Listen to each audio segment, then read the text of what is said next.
Hey, what's up guys? My name is Dave with Concealed Carry VA, and today we're going to talk briefly about the Second Amendment.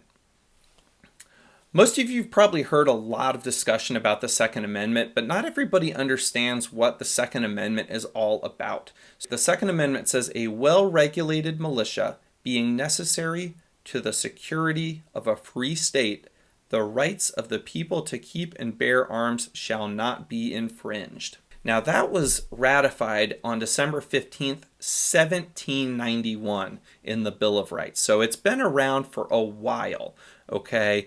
And a lot of things have changed in that time. So I want to hit on a couple key changes or interpretations that have come out from the Supreme Court about this that kind of shape this more into our current and modern understanding. The first is the District of Columbia v. Heller, which was settled in 2008, and that is when the Supreme Court affirmed for the first time that the rights belong to individuals, all right, for self-defense in the home, while also including the right that is not unlimited and does not preclude the existence of certain long-standing prohibitions, such as those forbidding the possession of firearms by felons and the mentally ill. So basically, DC versus Heller kind of laid out the fact that yes, this is talking about individuals and not just militias or just the state, but also it is still upholding some of the regulations that they've had in the past and saying that those were okay. All right.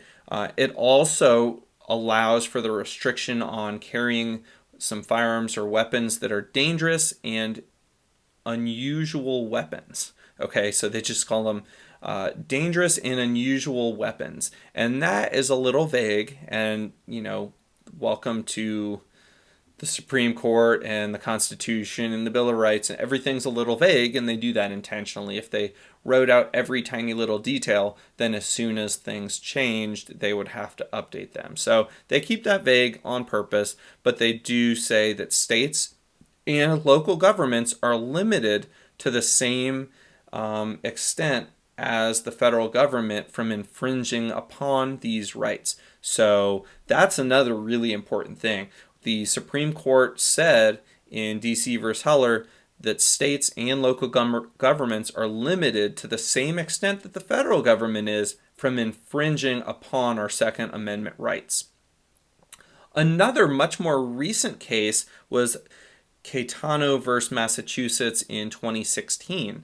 And in that case, the Supreme Court reiterated its earlier ruling that the Second Amendment extends to all instruments that constitute bearable arms, even those that were not in existence at the time of the founding. So that is huge, right? Because one of the big arguments against Second Amendment right now is that, well, when this was written, a lot of these weapons didn't exist, and a lot of the situations we have didn't exist or make sense. So in 2016, the Supreme Court ruled that all of this, the Second Amendment extends to all bearable arms, even those that were not in existence back when it was first written. And that its protection is not limited only to those weapons useful in warfare. So that was kind of another thing. They were saying, oh, well, these weapons that are covered under Second Amendment with militia talk and all that,